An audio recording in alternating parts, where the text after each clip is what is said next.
Hi, everybody, and welcome to the Monday edition of Moohead Radio. My camera is fixed, as that's a wonderful thing, and we're doing something a little new. We got Tony and Bronk. That's nothing new along with us. Yeah, we're old. Rather than putting their cameras up on the screen, I can get more dedicated screen space. They're not using their cams anyway.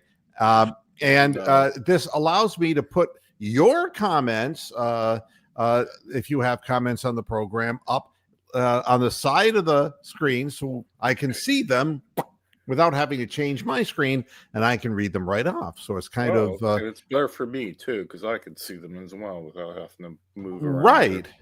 Hey, truth shall set you free. Hello there. You see, how about the Texans? I can just, it's just like immediate now. There's an immediacy to the program. The description of the show this morning basically was saying, not going to talk about the Browns. Fuck the Browns. I'm done with the Browns. And, but just when you think you've gotten out, they suck you back in. We would be, I would be remiss if like I didn't. A vortex, you can't get away. Exactly. Black hole. And truth shall set you free. Yeah, Stroud got hurt. And wait, I'm choking.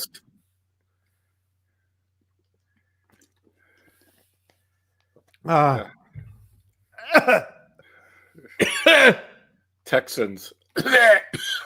Denver Broncos. All right. There's Steven. I'm sorry. I swallowed the wrong way. That's what she said. No, I thought you were making fun of the Texans there and their last. Yeah, that's me. That Truth Shall Set You Free. That's my channel. Oh, it is? Yep. Shows what I know. Oh, I get it. All right. Nice. All right. So I know it's Steven and anybody else who wants to talk and chat. I can see everything right in front of me. It's a groovy thing. The Browns announced that for the 74th time, Kevin Stefanski is giving up play calls momentarily so he can fire this offensive coordinator as well and say it was their fault. I do want to point out something, and it's running on the ticker at the bottom. You can't fix a building if the architect of that building is an idiot. You have to rebuild it from the ground up, and that means a new architect. So really, this whole, this is like the worst magic trick that everyone's like, no, it's in your other hand, you stupid fuck. You're not going to get me to think it's in that hand. It's in the other one. No, you've done this trick before then, huh? Well, yeah, Stefanski's done this trick before. He ain't no David Copperfield. He ain't no Amazing Randy. This guy is a putz. He's a putz, and he'll just lay somebody else on the railroad track and get them run over. The Browns are the worst organization I have ever had to deal with. They have no stones, no balls whatsoever. They will not do the right thing to do, and they give these bullshit little patch jobs that can't possibly work. You tell me, if you're Tommy Rees, how are you going to get any better of a result by calling your own plays when the offensive line is literally ancient, can't block, and the plays themselves suck? Facts. And you don't have the players to be able to pull off downfield throwing. What is the point of this? And I'm not going to spend very much time, but teams that lose. And this is the context. I was just talking off the air with Bronk and Tony about this. It's really a pathetic thing. Let's take the Cincinnati Bengals. How pathetic is it? This is how pathetic it is. The Cincinnati Bengals won their first game 17-16 against the Browns, a game they had no business winning. Oh, they had no business winning. All right. But the Browns couldn't score points. They only scored 16 points. They blew monkey chunks, and they choked it out in the end, and the Bengals won. All right. Week 2, they got a great performance from their backup quarterback, and what do you know? They won 31-27, but giving up 27 points to the Jacksonville Jaguars didn't seem real good. But from there, they lost to the Minnesota Vikings 48-10. Now, Tony, how do you lose to the Minnesota Vikings 48-10? You suck. You're bad. You're bad. That's right. Then they turn around and they lost to the Denver Broncos 28-3.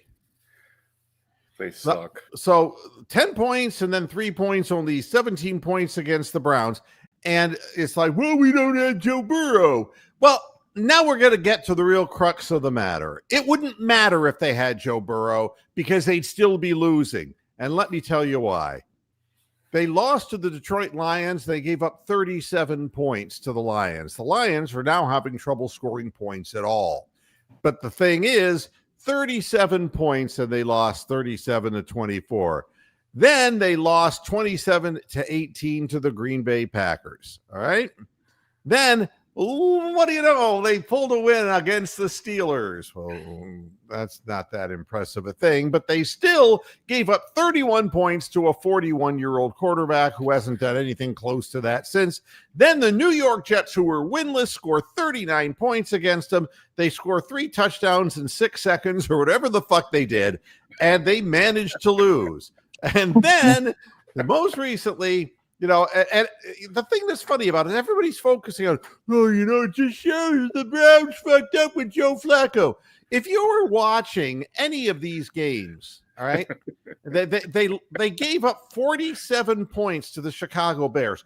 I don't know how you do that. If you resurrected Mike Ditka and he made an appearance at the stadium, the gods wouldn't have granted him 47 points. Honest to God, how do you give up? Yeah, you would think it would take 24 hours of a game to give up 47 points to the Chicago Bears. I mean, just unbelievable. But then you see, then people are saying, well, Flacco was great. He threw for 457 yards. You didn't watch the game, did you, you putz? There were 2 interceptions. One was a virtual pick six that got dropped on the 3-yard line. In other words, the guy ran it back to the 3 and his knee technically touched the ground at the 3-yard line, and it would have been 1 or 2 plays in, and that would have been a touchdown. 2 passes were intercepted, literally intercepted, and got called back by penalty. Joe Flacco isn't the answer to any trivia question.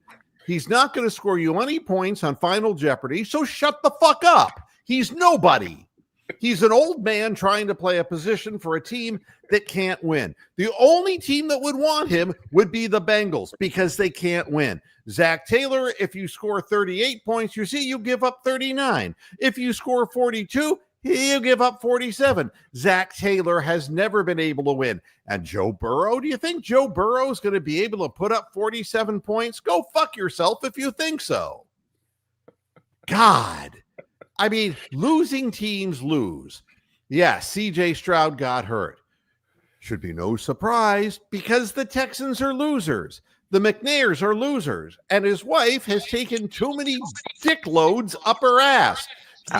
Anybody who has a brain in their head keeps their mouth shut when they have good fortune. If you're smart enough to be able to fleece the Browns, which doesn't make you that smart, still, you shut your mouth about it. You don't make fun of it because you know what happens? Exactly what happens to them. They suck now. How does it feel?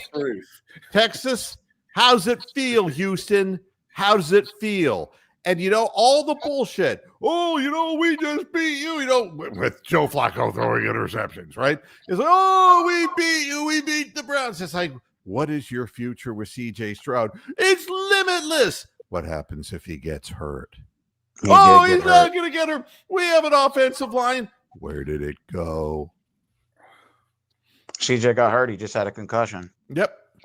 They got no offensive line. And Big Ounce, my buddy who we had on the show here, who's a fan, he's first to admit it. He goes, we have no offensive coordinator, and we have, not only we don't have plays, but we don't have anybody in the front line who can block for the quarterback, and it doesn't matter who the quarterback is. And I will remind you that if you were really high on CJ Stroud, which I'm sure you were because he played for Ohio State, and anybody who plays for Ohio State, if you're a Browns fan, was Jesus Christ and walked on water. Yep. All right. So the bottom line there is always the bottom line, which is nobody is. Oh, there's feedback on your microphone. I'm sorry. Thank you. Nobody is beyond getting hurt, and a team that doesn't have an offensive line isn't going to win in the NFL. It's one thing to have a good season. Ask the Browns, Baker Mayfield, and all that bullshit. Or the Joe Flacco, season that ended up, with the Texans and Mrs. McNair, showing your tits. That's how it goes. You're riding high when you're a loser. You have one good season, and you're Jimmy Haslam, and you're being seen in public, But then he's just going to go underwater again. You're never going to see him again. Mm-hmm. You don't see him. Why don't they put him in front of the goddamn microphone in the post game instead of Kevin Stefanski looking? Oh, I guess we got to be better. Why not Jimmy Haslam?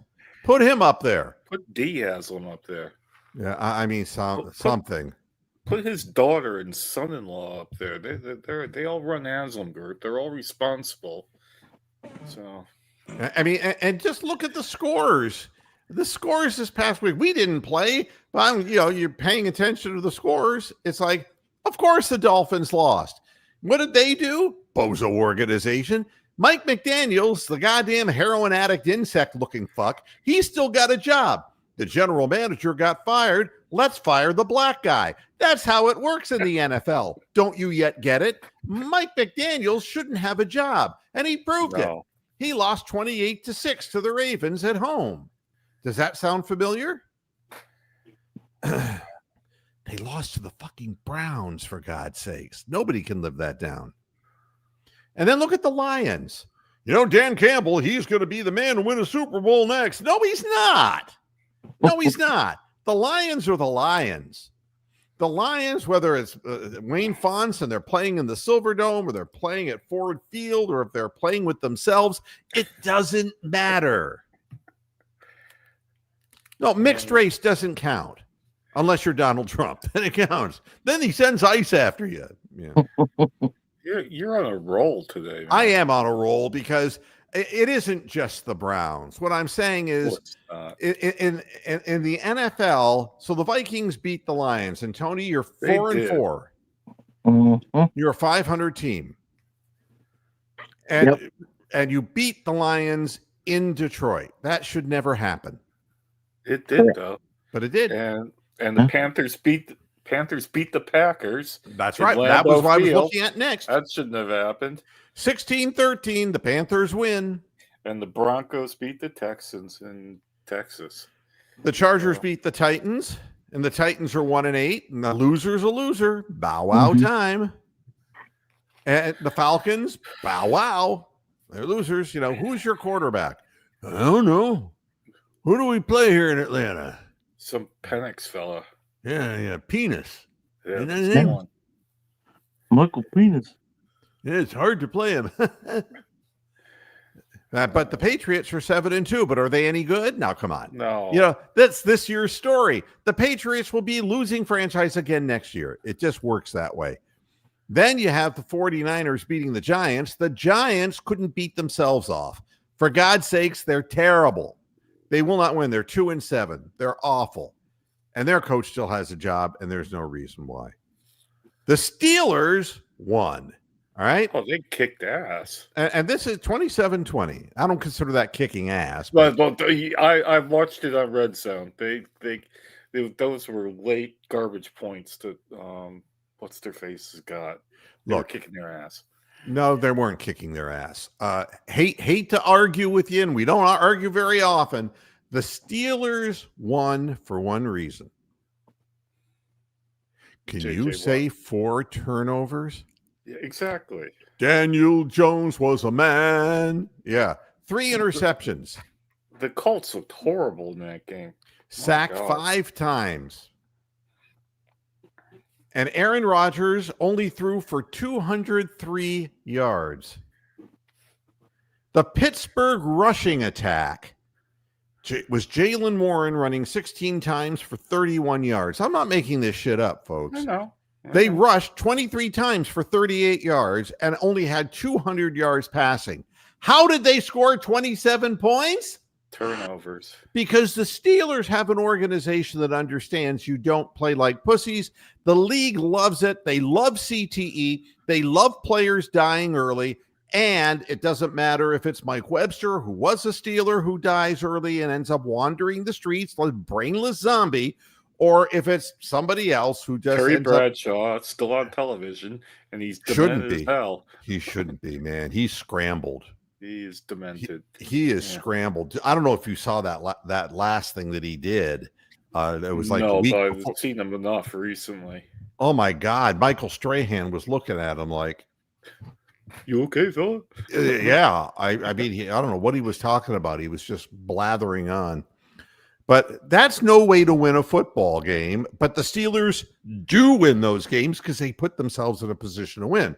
Now, are they any good? No, they're 5-3. 5-3 is good enough in the division they're in right now. Are they going to go anywhere? Of course not, because Aaron Rodgers just throws quick outs, and that's all he can do. So losers are losers, will always be losers, and the Browns are just one of them. And turning the plays over to Tommy Rees, I mean, give Alex Van Pelt a call. Give Ken Dorsey a call. You know, it's like, can I turn this down? I want to reject this because it's just not in my best interest to do this at all. I want to have food on my table. So Stefanski is doing the old poison chalice gift. You know, like let's give them a gift that's going to get them killed. You know. Yeah, I don't know. I wish I could tell you, and I don't understand it. Why they just don't fire Stefanski at this point? He is the architect of this I think horrible he must have offense. some Haslam sex tape or something in the background that keeps him in a job. No, they're Right. waiting to the end of the year to do it. Why do it now? You know, it's already a disaster. I don't really honestly believe that Jimmy Haslam will do anything because he's a schmuck.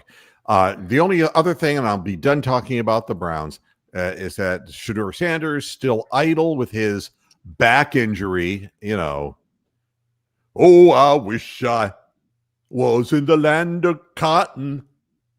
Old time there, not forgot. You know, it's like there's no reason why Shedeur Sanders shouldn't be at least in a position where he's hit the field this year, but we know what the story is. Why Jimmy Haslam drafted him, I have no idea. But to make an example of him appears to be the case. So Shedeur's alleged back injury didn't heal enough for him to return to the practice field today. So that's right. You're going to end up with Bailey Zappi as your backup. And that's what you deserve for paying money to watch this football team. That's it. I'm done with Browns. And I have more important things to talk about, which would be the Cavaliers. And this goes right into the winning teams win and losing teams lose. The thing that seems to be the case, not only in the NFL, but in the NBA, there's a lot of teams who are in the middle ground. They may have good records to start out the season, but you look at the standings in the NBA and the teams that are at the top, it's like, I don't think it's going to end this way. And you've got the 7-0 Thunder, who are head and shoulders better than everybody else. Correct. And then you have San Antonio at 5-1. I'm just doing this by memory. And San Antonio, it's a good bet because they've got Wembanyama, and so that is important. Yeah, as long as you don't get hurt. Plug the good player. We know all about that. And then you look at the conglomeration of where the Cavaliers are in the Eastern Conference, and honest to God, it's a who's who of mediocrity. And the Cavaliers have a reason because they're they're injured. The Milwaukee Bucks got rid of everybody in the offseason. They did. And they only have their one really good player, Giannis, and they're not very good. And you look around, and it's like, well, the Knicks really better than what they were? And is Mike No. Brown gonna is he gonna bring big offense to New York? No. I don't think so. So then there's the Cavaliers. I can always tell when a team needs to fire a coach. Like I was screaming about JB Bickerstaff being fired, remember? You were. Yeah. And the reason is I had inside information that the agents of the players were saying, we're just going to get our players out of here because you're fucking crippling our players. Yeah. And that's what awaits the Detroit Pistons, a losing organization, mind you. And maybe they should hire Chauncey Billups so he can lay down some bets on their team to lose, of course. The Pistons, if you think Cade Cunningham by himself is going to make you suddenly a great team, let him learn how to shoot from the field first. Wow. So, again, Detroit, it's mind-boggling when I look at some of the teams in the NBA, and it's like they're going to end up losing anyway because they don't have, and I looked at the Hawks playing the Cavaliers yesterday. And here are the statistics of this game. All right. Right. The Hawks shot, and I'm getting their field goal percentage, 51% for the game. 51%. But they had no shots. They had no number of shots. Well, and 39 of 77, and the Cavaliers took 20 more shots. Correct. But they out-rebounded the Cavaliers They did. by 2. Mhm.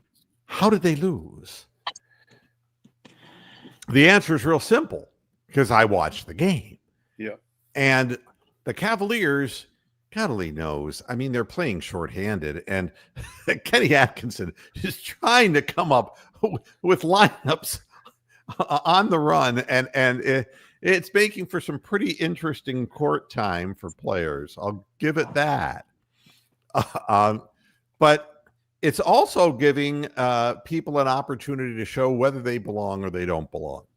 Right? Correct. And the last time I was on the program, I slagged off Jalen Tyson, saying I never want to see him start ever again.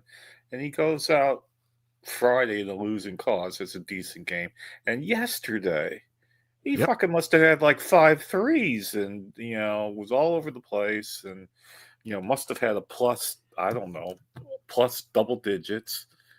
I'm thinking, Well, Jesus, what happened? The guy on my timeline, Mac Perry, who I talk about quite frequently on the show, who is like the biggest cheerleader of the Cleveland Cavaliers, he's got pom-poms. I mean, he is literally a fan's fan.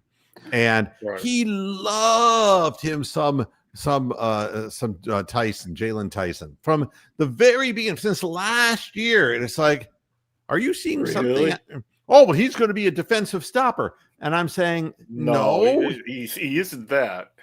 he never was asked to, by his own admission in a recent interview.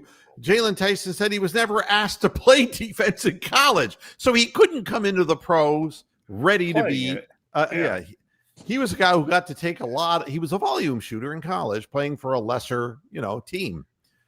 So, after a while, it was like, you got to put him in. You got to put him in. And I was just like holding my head and saying, this was last year. It's like, do you really think that Jalen Tyson is going to make a goddamn bit of difference at this point of the year? So this year it begins anew.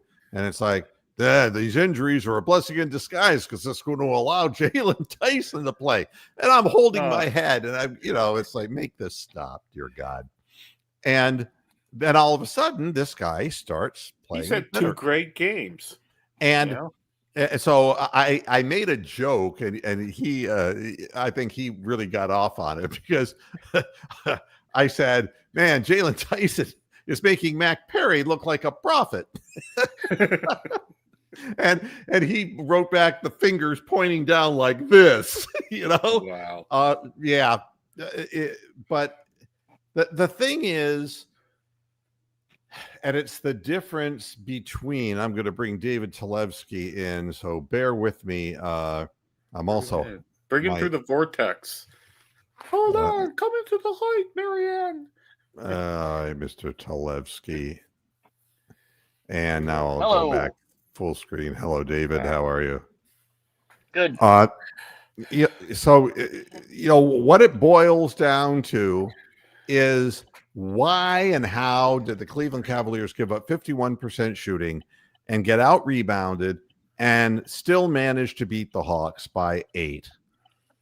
And the answer is that this group of players played a lot harder than the guys who were starting earlier in the season and that we were without. And that includes Jared Allen. Yeah.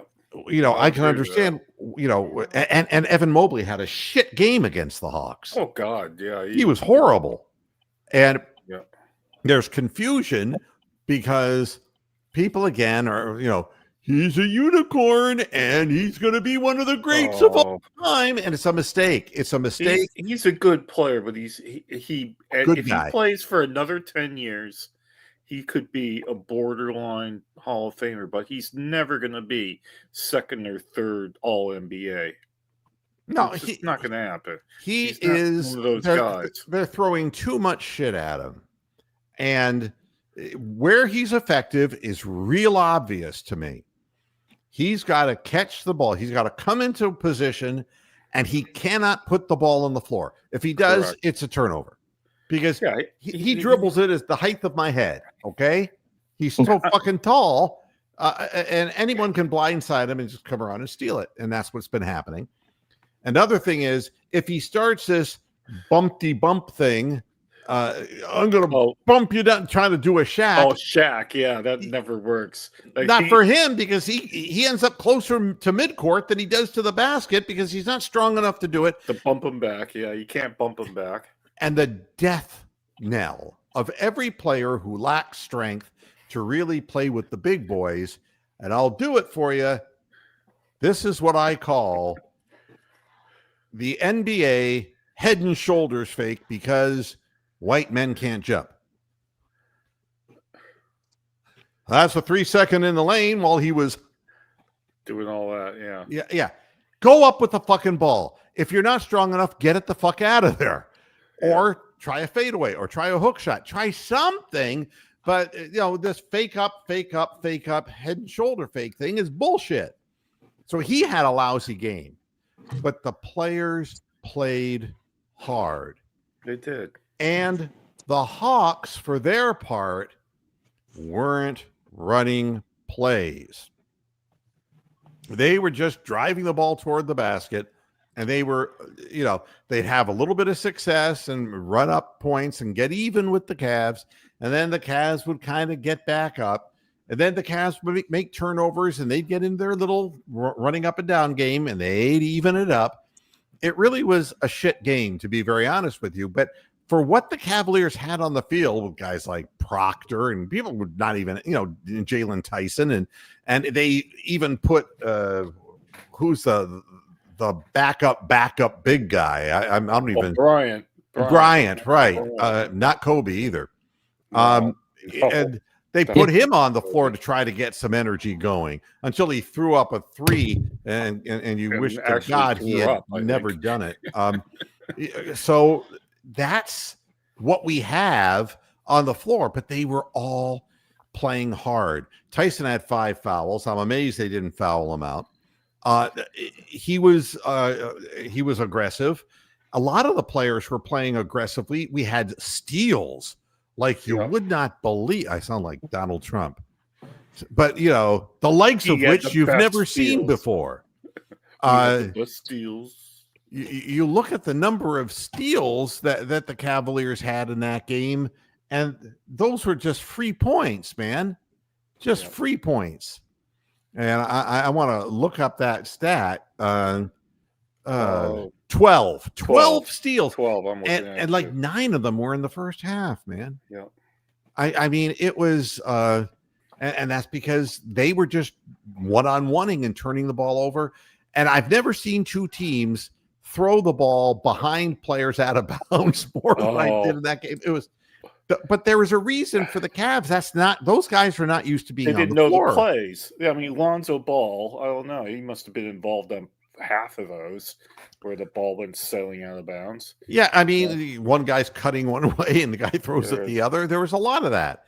But I'll say this, Lonzo Ball, and I've been critical because I've never felt he was a good shooter.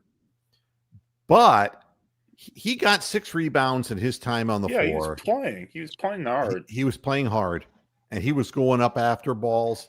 I think that helped tremendously. He had 4 turnovers, which isn't good, but he made shots that were important in the fourth quarter when they needed him down the stretch. Yeah. Played like a veteran would. The problem we had is that Larry Nance Jr. played 25 minutes and had 2 fucking points. He's your boy, but he was awful. Nice guy. Really a great guy. But man, he had a bad game. He was awful. And right up there for awfulness was DeAndre Hunter. I mean, holy moly, he was just chucking them up from the cheap seats. And it's like, would you just pass the ball, please? You're not Donovan Mitchell. Yeah. DeAndre Hunter hit 22% from 3-point land. That ain't going to get it. And how did the Cavs win? When Larry Nance did that DeAndre Hunter did that Evan Mobley shot 37% for the floor and scored only 14 points. Well, Donovan Mitchell scored 37 and he played well. And Jalen Tyson, who played really well and got 18 points. And the amazing thing is that Dean Wade scored 11 points and he scored 4 of 9 field goal wise, and he got 6 rebounds. But Dean Wade is not going to be somebody who is going to do utterly great things. Longevity, because he will get hurt. Well, not only that, the team was a -10 while he was on the floor. Yeah. And to put it in perspective, Jalen Tyson plus 16. Well, there you go. That's why I think I said earlier that he was double digits, but yeah, the game that was really awful. We should go back to the Raptors game on Friday. We let that punk ass kid from Ohio State battle us off the floor. Must have got like 8 fucking threes. Well, they weren't even covering him. He was standing in the corner. Open. He's like, I'm over here. He's like Dylan Gabriel going, I'm over here. Give me the ball. What I thought? I thought of Sasha Pavlovic not wearing deodorant. I'm just wondering what was so offensive that nobody would get near that guy. But that's exactly what happened. He just was all by himself. Terrible game. That was absolutely shockingly appalling. That was Leonard Pinth-Carnell bad basketball. But the Cavaliers are not a losing organization. We're not. And the thing is that you could see that Kenny Atkinson, the wheels are grinding. Oh, he's thinking. Yes, and adjusting. He's doing the best he can. Yeah. And I don't mean to say anything that's going to like give away the ending. I hate it when people do that. But if your bench is basically Larry Nance Jr. and Dean Wade and Lonzo 20 minutes a game Ball and Tyrese Proctor and Luke Mulletman Travers. Do you really, honest to God, think you're going to make a deep playoff run? You can't. And I understand that these guys are playing now because they have to, because there's no Darius Garland. There will be in a week's time.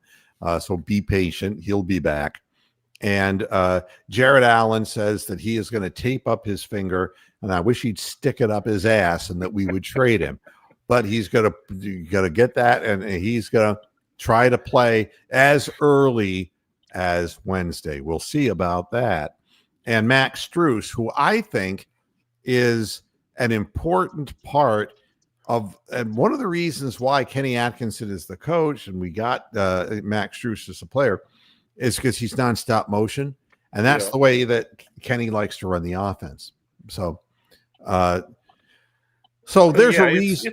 It's like Kenny Atkinson's got the 64 box thing of Coronella crayons, but he's only got 16 in reality, and he's waiting for these other 48 to come in there so that he can use them to play. He's got so few pieces at the moment that you're just amazed that we're even in these games.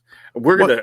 I think we're gonna get our ass kicked by the 76ers if VJ Edgecombe, their rookie, comes in and has the sort of games that he has been having. He is going to rip us a new asshole. He is really good. Yeah, So, but you look at the Eastern Conference, and the Sixers are 5-1, and they're a surprise. All right, but it doesn't matter because Embiid is going to get hit by a train, and something's going to happen to him. You're riding high now, right? The Chicago Bulls are 5-1, and it's like not sure why. No. Not sure why.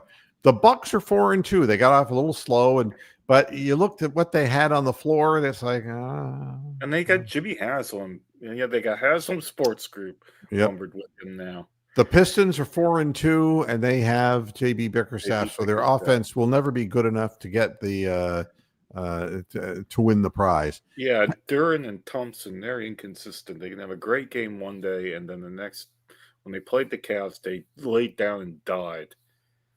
And the Cavaliers are 4-3, and they haven't had a proper lineup yet. Wow. Cavaliers are doing the best they can with what they have right now. I do not think they're a deep playoff team. I think that they have been proven to A, have injury problems, and two, in the playoffs to have, and even not in the playoffs, to have effort issues. The thing that was interesting is the reason we won the game against the Hawks was effort. That was the reason. We had guys who were out there, and it was like, had to go out there and win, and they did whatever they had to do, and they laid their bodies on the floor. They were diving after balls. They were doing all the stuff that Jared Allen doesn't do. All right? And that counts for something. And the Knicks are 3-3. The Raptors are 3-4. So everybody's within a few games of one another, and the Magic, who are supposed to be the best team, are 3-4 so far. And then the East is just really bad. If the Cavs were in the West, we'd get our ass kicked. We'd be like 2-5. The East is just bad. We could have a deep playoff run only for the fact that we'll be playing teams in the East. If we had to play teams out West in the playoffs, we'd be dead in the first round. So we're not that good. My feeling is I keep my mouth shut right now about the Cavaliers because we haven't really seen what there is. I have concerns, as I expressed on the last program, that we lack the speed, the foot speed of a lot of the top teams. And the teams that are up and coming have a lot of these athletic, fast athletes. The guys like Lonzo Ball off our bench, they can't keep up with them. And I think it's going to take its toll, just like it took its toll last year. I don't know that there's a way to win with this group of players the ultimate prize. But the one thing I can say about Dan Gilbert, every time the team turns into the shithole franchise that it was before LeBron James, he seems to find a way to put it together, draft some people, trade for some people, and keeps things going. So at least there's a reason to watch these games. It isn't like they're not like seasons right after the LeBron left, and it was like, ouch. We were in the Deion Waiters time, and we were relying on nothing but rookies to come in. We got some good draft picks, but you can't win strictly with that. You got to have some guys who are like compasses that will point you in the right direction. It's a real fragile mix to win in the NBA. But be grateful, Cleveland, that one of your franchises is a winner. Now, with that said, and in the last show I talked about the Guardians and how they're a big fucking losing organization and always will be, because they're not even willing to take a chance. Are you going to say anything about the Toronto Blue Jays? I mean, my God. I'm going to. How do you give up a home run in the 8th inning the 9th inning and the fucking 11th inning without having some Cleveland Guardians magic behind you? How do you do that? It was like watching the 2016 World Series and the 1997 World Series all over again. My God. And I don't think you've listened to the program, Dave, if this is the way you feel. This is actually a positive commentary that the Cavaliers are still worth watching without half of their players who would normally play on the floor. I do believe that there's been a fundamental change in the way the game is being played in the NBA, and it requires certain types of players. And it's a lot of up and down the court.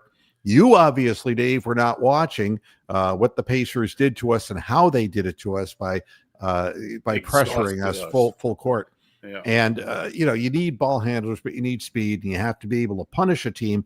If they're going to full court press you, you have to beat them on the other end of the floor. You got to break through that initial wave and get down the court and score quick transition points. And we were unable to do that. I know, of course, that the Cavaliers won a championship, and that makes them the best franchise, which I've said over and over again in this program, in Cleveland by far. By a long way. They field a team worth watching. So again, I'm more than open for criticism, but be accurate if you're going to make criticism. This is reality. This isn't negativity. I love the Cavaliers. I love what Kenny Atkinson's done. And I really, I have had personal disagreements with Dan Gilbert about the way he does business, not as far as his basketball team, but his other company. But he has stepped up to the plate, and he has dug deep into his pockets to bring a winner to Cleveland, and that's more than I can say for the Guardians, for God's sakes. And it was a shame watching the Toronto Blue Jays chock full of Guardians. Oh God, Ernie Clement set a record for most hits in a playoff.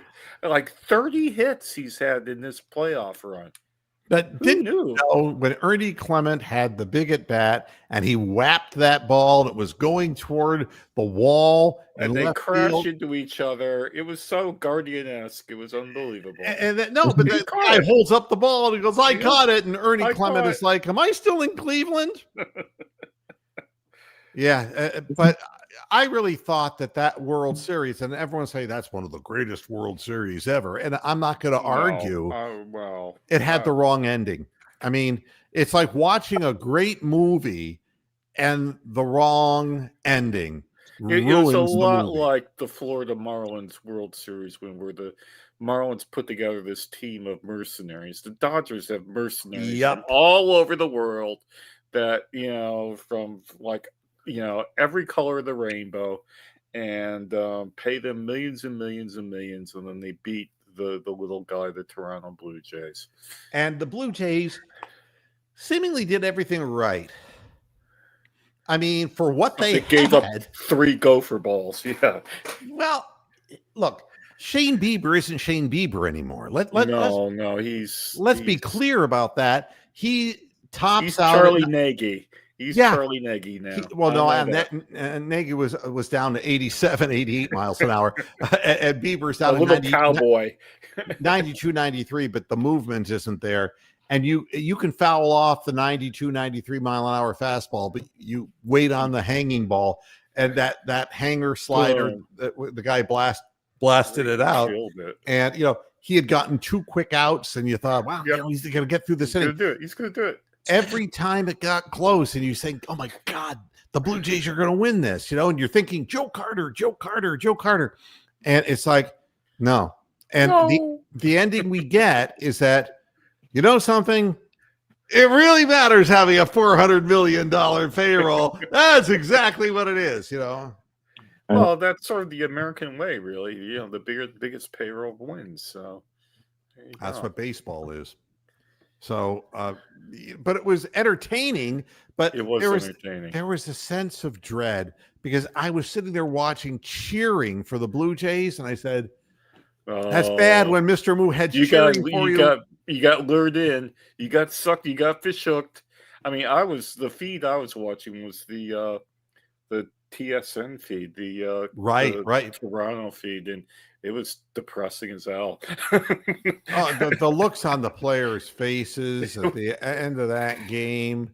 I mean, it was just, every way that the wrong thing could happen, the wrong thing happened. Oh, and the ball getting stuck in the fence that stopped those runs from scoring. Yeah, I mean, it was like an uphill struggle. They were fighting like brave Ulysses, man. They were fighting, and it just wasn't going to be. And, now baseball is over. And thank gratefully God, so. Our national nightmare is over. Yeah, but yeah, not a satisfactory ending for me. But it was a great series and a great final Game 7. I mean, you couldn't ask for more. The ups and downs, but it seemed like every time. They were leading 4-2, and then the Dodgers were on the ropes, and it was like watching a heavyweight fight. And it was like when Ernie Shavers knocked Larry Holmes down, and Larry Holmes got up, and the first thing, it was, or when Ronaldo Snipes knocked Larry Holmes down, and he got up and he turned around and ran right into a turnbuckle. And it's like, oh my God, he's completely out on his feet, He's dead, yeah. And then Ronaldo Snipes turns into a fucking windmill and misses every punch, and you realize that's why Ronaldo Snipes is Ronaldo Snipes, and he's not the world champion. That's the feeling I had. It was like they were on the ropes, they were on the ropes, they were on the ropes, but they let them off. Yeah. And too bad. Just too bad. But yeah, like I said, it was great over the weekend watching other teams humiliate themselves other than Cleveland teams. Except for that Raptors-Cavs game. That was horrible. But, yeah, and then I guess I'm almost out of time here because I've got other things to do. But I think this 76ers game on Wednesday is a massive game. If the Cavaliers can come out and win that game, I think that will be quite something to do. Because the 76ers are good at right now. Yeah. They'll stay good. I don't know, but they are good. You can't overcome losing tradition. It's very hard to overcome an identity of failure. And it's really difficult for a team like the Washington Commanders. And Dan Quinn now says, well, I left Jaden Daniels in too long. Well, Day laid $1 short, dude. Day laid $1 short. You fucked him. You fucked him at the drive-thru. You don't say that in public, even if it's true. I mean, you don't come out and say that. Well, he was losing 38-7 for Christ's sake. Yep. Why was he still on the field? There was no chance. Correct. But they exposed him to the danger, and the danger ate him alive. So losing organizations do losing things. The Browns have designated Cedric Tillman for return. Don't get excited, Browns fans. Don't get excited because Cedric Tillman will probably never play anyway because he'll get another yard line marker or something. He'll get another concussion. He'll fall on his kitchen floor or whatever the hell it is. With a flag or some drone will fucking, knock into his shoulder or something. I don't know. Because here's the rules, folks. A player designated for return has 21 days to be activated or must remain on the reserve list for the remainder of the season. So they have 21 days to decide whether he's going to play or not. And who gives a shit now about Cedric Tillman anyway? Who gives a shit about the Cleveland Browns anymore? I know I don't. I literally don't care. I don't care either. So, Mr. Babish, is that too negative for you? Wow. I mean, I've been doing this show for 24 years. At least that. Probably longer. I never had a happy moment with the Cleveland Browns. And if it did, it lasted 1 week and it was right back to life, back to reality. Yeah, I mean, it's just unreal. There were so few victory Mondays and lots of angsty Sundays. Yeah, and it's difficult to get excited, enthused, and nobody's going to tell me that, oh, it was a big mistake getting rid of Joe Flacco. Getting rid of Joe Flacco was the best thing we could have done because we'd have been fooling ourselves. They needed to see that no matter what quarterback you put in, go ahead and put Deshaun Watson back and get him injured again. Nobody's going to win here. Not with this lineup of people. Nobody's going to win. And Tommy Rees might as well be playing pin the tail on the donkey. No, pick a couple winners for us here, Tommy. There's not a winner in the deck. We're not even going to have a first scripted touchdown like we've been having lately. We're not even going to have that next week. So against the Jets, the lowly Jets. Oh, God almighty. So I've said what I've had to say, and it's time for me to move on to greener pastures. I think go to your winter pasturing. I thank everybody for listening to the program, and the viewership very low today because I said that I wasn't talking about the Browns. I talked about the Browns more than I thought I would, but still, no. I mean, give me a reason to talk about you, and not just ineptitude. And they were trying to flood the lines with, oh, we're going to make a big trade. It's like, right. Trade what? So thanks a lot to Tony for being. So when is Garland coming back? Do we know? We don't know precisely, but it's going to be within a week's time. I mean, he is scrimmaging with the Charge, and I believe they're talking about within a week's time. He's moving well, and I think that But again, Darius Garland by himself. This is a package of people who are used to playing with one another, and at the same time, you got the big guy, you got Evan Mobley, and they're asking him to do way too many things at once, and they need to focus in on what he does best. And I'll tell you something: I like the jump hook. I like the mid-range bank shot. There's a lot of things I'm seeing that I like, but I don't like him handling the ball out front and going into the lane out of control because it's a turnover. And I don't like him trying to play bully ball down low because that's just whose style he could emulate. He could emulate the young Kevin Love. He could play like the young Kevin Love could play. Right. And what you want from him should do is a guy who has the ability defensively that he's really good at. And his offense, you need to get him the ball to the spots, and he cannot dribble the ball to those spots. Please, don't. Too many mistakes can be made. But I think this is a matter of balance. I think the organization said, we're going to throw a lot of stuff at you, Evan. And, we want you to go out. Don't be afraid to shoot three. Don't be afraid to put the ball on the floor. Don't be afraid to penetrate. We want to see all of your game. And it comes with growing pains. And it's going to be the same with Jalen Tyson. He's going to have good games. He's going to have bad games. He's going to have games where he shoots well, and there's going to be games where he can't hit the broadside of a barn.